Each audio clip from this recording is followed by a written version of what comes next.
Now, breaking news from NBC4.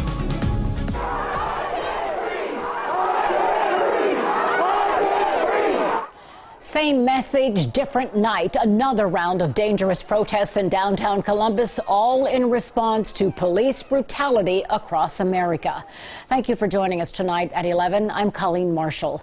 Demonstrations started downtown, but in a different location than they started last night. Our crews had cameras rolling near the Supreme Court building. That's on Front Street. Over the next hour or two, the demonstration moved closer toward the State House. And that is where we find NBC4's Eric Halperin tonight. And Eric, what's it like down there right now? Colleen, we're at the intersection of 3rd and Broad right now. Now, if you look down Broad right here, these two SWAT trucks just got here within the last minute or so. If we pan over to the right a little bit, there's a crowd across the intersection. They've been here for a while, throwing a bunch of different items at police officers here. We've seen water bottles, we've seen some flare-like things thrown at police, and if we continue to look to the right, there's that line of police that's been here now. They have been on other sides of the intersection now for a few minutes as this is happening, and if we go...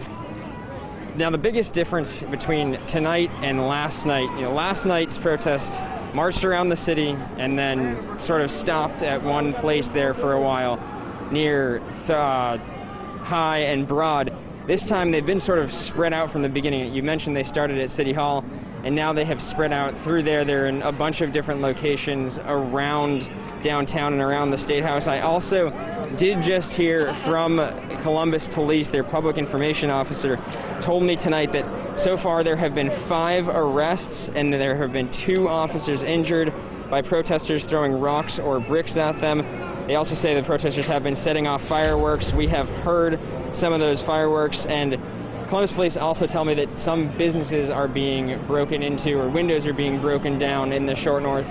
Again, this is 3rd and Broad right now, where the protesters seem to have walked away a little bit after the SWAT team, the SWAT trucks showed up. And again, we're going to have another update for you in about 10 minutes. Colleen? All right, Eric, I know the SWAT showed up at about the same hour last night. Did you get a sense tonight that there was a bigger police presence? Did they seem to be more prepared after they went through what they went through yesterday?